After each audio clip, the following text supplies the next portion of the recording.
The silence in our mother's house was a thick, suffocating blanket. It had been that way for a week, ever since Catherine had drawn her last quiet breath in the room just down the hall.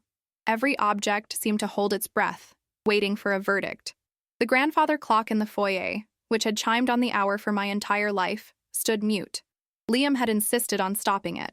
A mark of respect, he'd said, his voice heavy with a piety I found difficult to stomach. I knew the real reason. The chiming marked the passage of time. And for Liam, time was now a currency he was desperate to control. I was sitting at the heavy oak dining table, a mountain of paperwork spread before me. Bills, insurance forms, bank statements, a lifetime of careful planning now reduced to a stack of manila folders. My fingers traced the elegant curve of my mother's signature on a water bill from 3 months ago. A lump formed in my throat. It felt like an intrusion, picking through the mundane architecture of her life. But someone had to do it, and Liam, despite his grand pronouncements of filial duty, was nowhere to be found when the tedious work began. The front door opened and slammed shut, a violent sound that shattered the stillness. I didn't have to look up to know it was him. Liam moved through the world as if it were an obstacle course designed for his personal frustration. "What do you think you're doing?" he demanded. His voice, unlike the rest of the house, was not quiet. I looked up from the papers, meeting his gaze. He stood in the doorway of the dining room, his arms crossed over his chest, a thundercloud of a man. He was younger than me by 5 years, but he'd always tried to carry himself as the elder, the one in charge. "I'm sorting through Mum's affairs," I said, my voice calm, betraying none of the tremor I felt inside. "Someone has to. The bank needs her death certificate. The utilities need to be notified." "I told you I would handle it," he cut me off. "When, Liam? Next month? Next year? These things have deadlines." He walked towards the table, his eyes scanning the documents with a mixture of suspicion and resentment.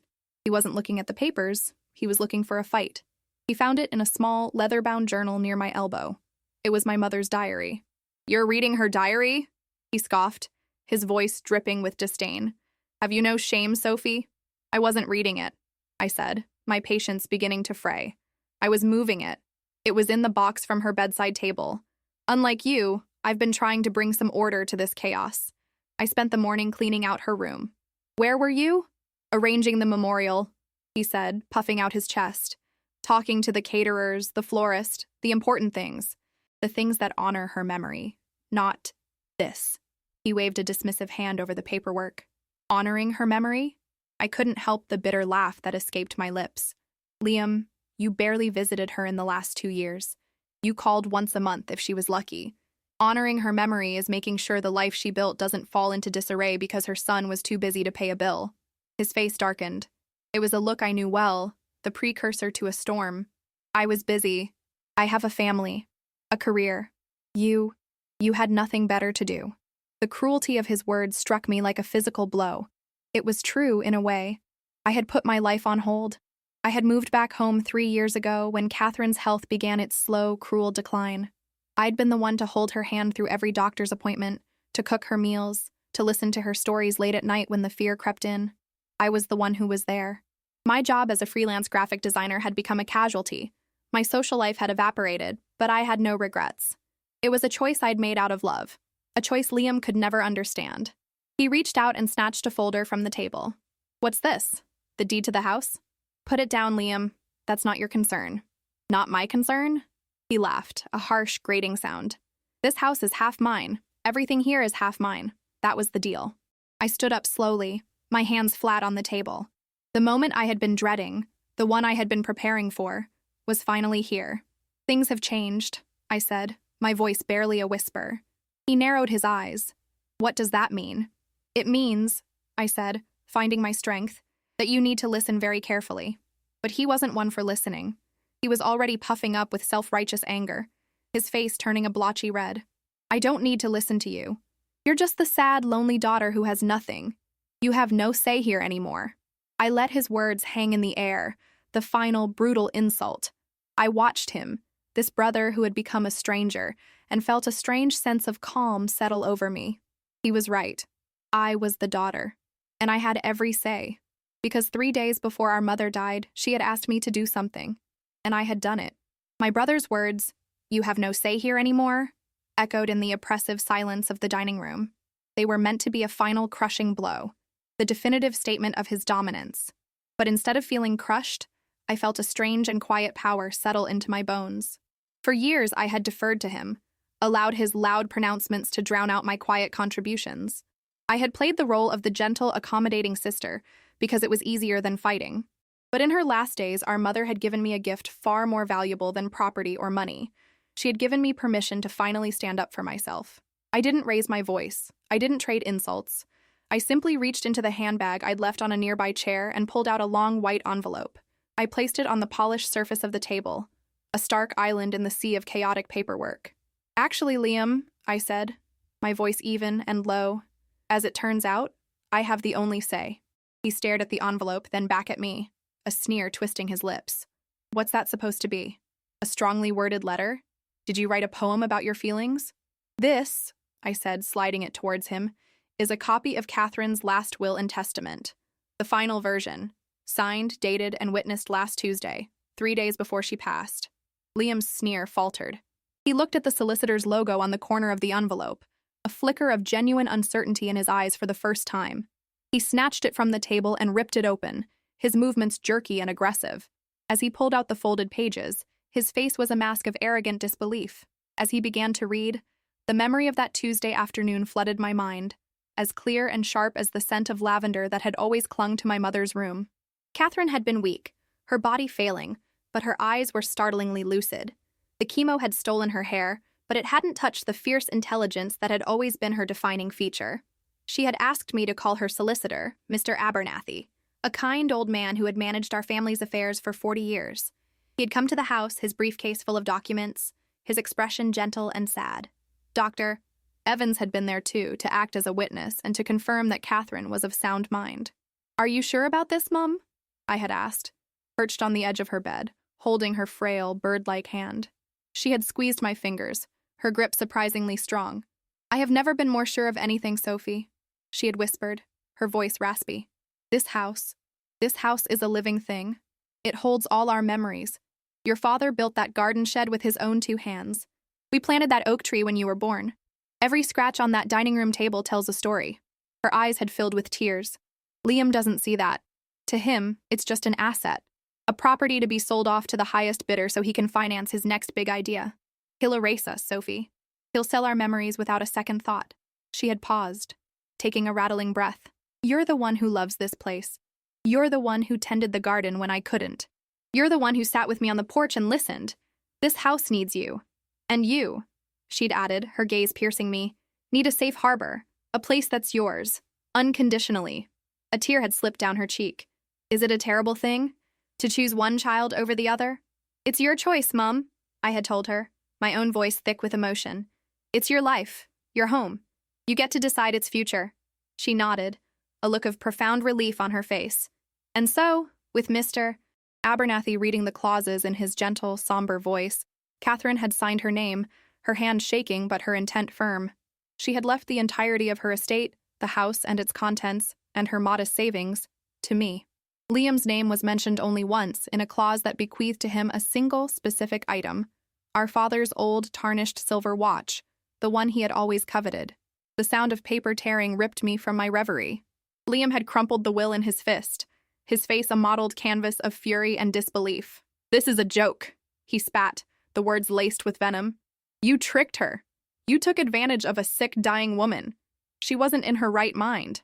"She was perfectly lucid, and you know it," I replied, my calm infuriating him further. "Dr. Evans was here. He confirmed it. Mr. Abernathy was here. He drafted it according to her exact wishes. It is all perfectly, legally binding." "I'll fight this," he snarled, throwing the crumpled ball of paper onto the floor. "I will hire the best lawyers. I will drag your name through the mud. I will prove that you manipulated her, that you poisoned her against her own son." "Her own son who couldn't be bothered to visit?" I retorted, the dam of my composure finally beginning to crack. "Her son who called her a burden 2 Christmases ago because she asked if he might drive her to a doctor's appointment? She wasn't poisoned, Liam. She just finally opened her eyes."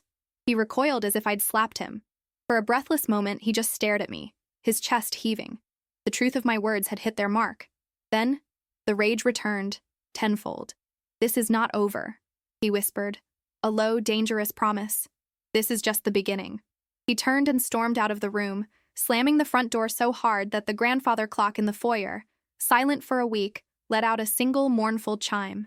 I stood alone in the dining room, the silence rushing back in, but it was a different kind of silence now. It wasn't the quiet of grief.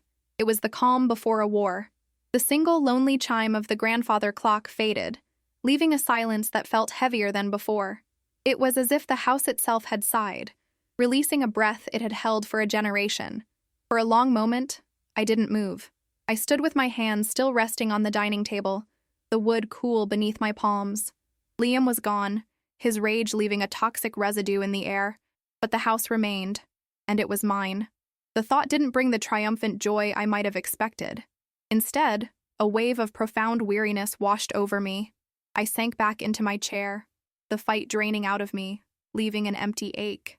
This wasn't a victory. It was a schism, a final irreparable break in a bond that had already been fraying for years. I had not wanted this war. I had simply wanted to protect my mother's legacy and my own future, a future I had sacrificed without complaint. My eyes wandered around the room, taking in the details Liam had never noticed. The faint water ring on the sideboard where my father always left his glass of iced tea. The small chip in the porcelain of a vase that I had caused as a clumsy 10-year-old. The faded patch on the wallpaper where my mother had hung a school portrait of us, Liam and me, smiling, a gap where my front tooth had been. He'd had his arm around my shoulder. When had that boy disappeared, replaced by the angry, grasping man who had just stormed out of my life? The sadness was a physical weight in my chest. Catherine had known this would happen. She had foreseen Liam's fury, his sense of entitlement. In giving me the house, she had also given me this burden, the role of the enemy. She had chosen me to be the keeper of her memories, knowing it would cost me my brother. The choice was an act of love, but it felt like a curse as well. I pushed myself up from the table, my legs unsteady. I walked through the quiet rooms, my footsteps echoing slightly. I ran my hand along the smooth, worn banister of the staircase. I paused in the doorway of her bedroom, which I had cleaned just that morning. The scent of lavender and old books still lingered. This was not an asset. It was a sanctuary. It was home. And the thought of Liam selling it, of strangers walking these halls, of our family's stories being painted over and forgotten, that thought was what finally solidified my resolve. The sadness remained, but beneath it, a bedrock of determination began to form. I would not let her down. I would not let this place be erased. Returning to the dining room, I picked up my phone. My thumb hovered over my contacts before I found the name I was looking for. Abernathy, R. I took a deep breath and pressed the call button.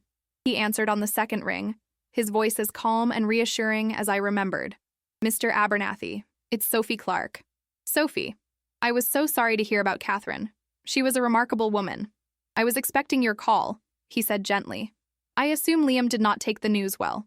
The simple, matter-of-fact statement was a balm to my frayed nerves. He called it a joke. He said I manipulated her and that he's going to fight it.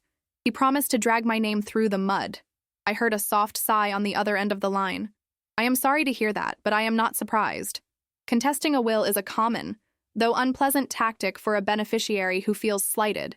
He will claim undue influence, that you pressured your mother, or that she was not of sound mind. But you were there. Dr. Evans was there. Indeed. And our testimony will be crucial. Catherine was exceptionally clear-headed, Sophie. She was adamant. She explained her reasoning to me in great detail, citing Liam's long-term emotional and physical distance from her, and your own dedicated care. She was not only of sound mind, she was acting with a moral clarity that I found quite admirable. The will is ironclad. It was prepared with the utmost care, anticipating this very challenge. His words were a lifeline. The fear that had been coiling in my stomach began to loosen its grip. So, he can't win? In the end? I am confident he will not succeed in overturning the will, Mr. Abernathy said. But I must be honest with you, Sophie. The process itself can be the punishment. He can file a formal challenge, which will force the estate into probate court. He can demand depositions, forcing you, me, and Dr. Evans to testify under oath. It can be a long, expensive, and emotionally draining process.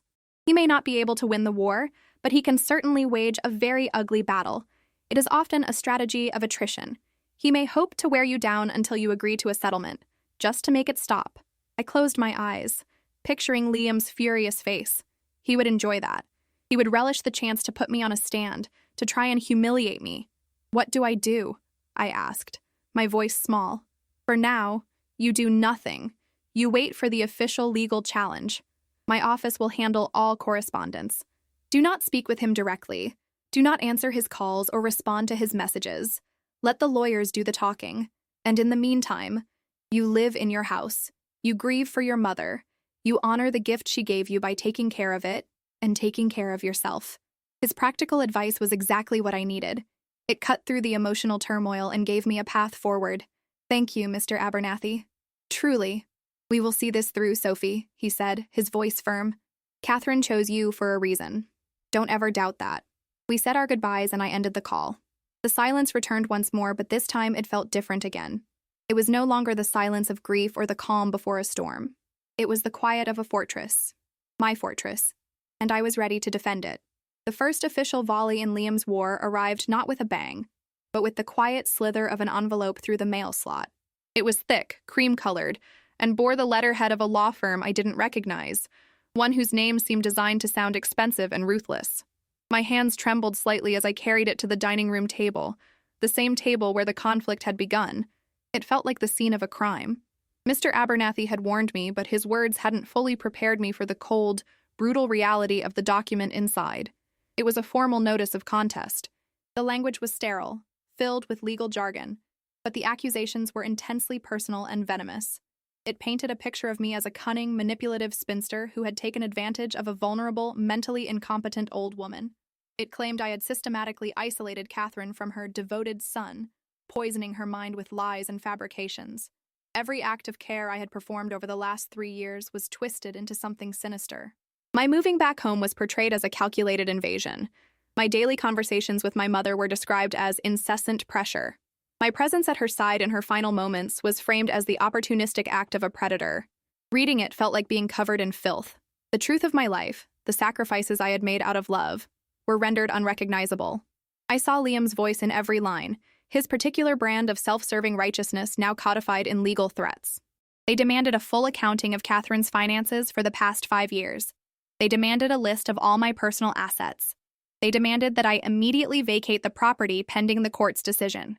That last demand was so audacious it almost made me laugh. I could picture Liam suggesting it to his lawyer, convinced he had the authority to have me thrown out onto the street. I immediately forwarded a scanned copy to Mr. Abernathy, who called me within the hour. "Standard practice for this kind of aggression, Sophie," he said, his voice a steadying presence. "It's meant to shock and intimidate you into submission. They throw everything at the wall to see what sticks. We will, of course, reject every single demand. Don't you worry." But I did worry. The letter was just the beginning. In the weeks that followed, Liam's campaign of attrition began in earnest. He had always been skilled at managing perceptions, and he put that skill to work with a vengeance. I heard from my cousin Sarah that Liam had called her, crying, claiming he was worried for Catherine's legacy and that I was not myself since her death. He told neighbors that I was refusing to let him collect our father's belongings, painting me as petty and cruel. He was building a narrative, casting himself as the grieving, wronged son, and me as the cold-hearted usurper. The isolation was the hardest part. People who had known me my whole life began to look at me differently. There was a hesitation in their eyes, a new reserve in their voices. Invitations to coffee dried up. The neighbor who used to wave cheerfully every morning now just gave a tight, curt nod before scurrying inside. I felt like a stranger in my own town, my own home. One rainy afternoon, overwhelmed by the oppressive quiet and the feeling of being judged, a moment of profound doubt settled over me. I sat on the floor of the living room, a box of old photographs in my lap. I found one of Catherine, young and vibrant, holding my hand as I took my first wobbly steps in the garden. I saw another of my father, laughing, with Liam perched on his shoulders. We had been a family once. A real one. Was this house, this collection of bricks and memories, worth the complete and utter destruction of that? The legal fees were mounting, and my savings were dwindling. The thought of settling, of giving Liam a portion of the estate just to make the pain stop, was a tempting whisper in the back of my mind. Just as the whisper grew louder, my fingers found a small, folded piece of paper tucked between 2 photo albums. I unfolded it. It was a note from my mother, written in her familiar, elegant script from about a year ago. It was short and simple. "Sophie, thank you for the soup. And for the company. You are my sunshine on a cloudy day. All my love, Mum." Tears welled in my eyes as I read the words. This small note, a simple expression of gratitude, was a more powerful testament than any legal document. It was the truth. It was a reminder of the quiet, shared moments that Liam knew nothing about. It was a reminder of why I was here. Catherine hadn't just given me a house. She had trusted me with her peace. She had trusted me to not let the bitterness of the world overwhelm the love she had cultivated within these walls. A new resolve hardened within me, silencing the whisper of doubt. I would not let his bitterness win. I stood up and walked with purpose into the foyer. I opened the glass face of the grandfather clock. Its pendulum was still, its brass weights motionless. With a steady hand, I reached inside and gently set the pendulum swinging. Then, I wound the mechanism. A moment later, a deep, resonant chime echoed through the house. And then another, until it had chimed 4 o'clock. The sound was clear, steady, and defiant. It was the sound of time moving forward again. It was the sound of a heart beating in the center of the house. My house. And I would not be silenced. The deposition took place on a bleak gray morning in a soulless conference room downtown. The air was thick with manufactured tension. Liam sat on one side of a long polished table, flanked by his expensive lawyer, a man with a plastic smile and predatory eyes. I sat on the other side with Mr. Abernathy, whose calm demeanor was a small island of sanity in the sterile room. For 2 hours, Liam's lawyer, Mr. Davies, circled me with questions. He picked at my life, my career, my finances. He tried to twist my every action into a sign of greed. I answered each question calmly, sticking to the simple, unadorned truth, just as Mr. Abernathy had advised. I could feel Liam's stare on me, hot with anger. He believed the narrative he had constructed, the one where he was the victim. The turning point came when Davies began to question me about my mother's final days. "Isn't it true, Ms.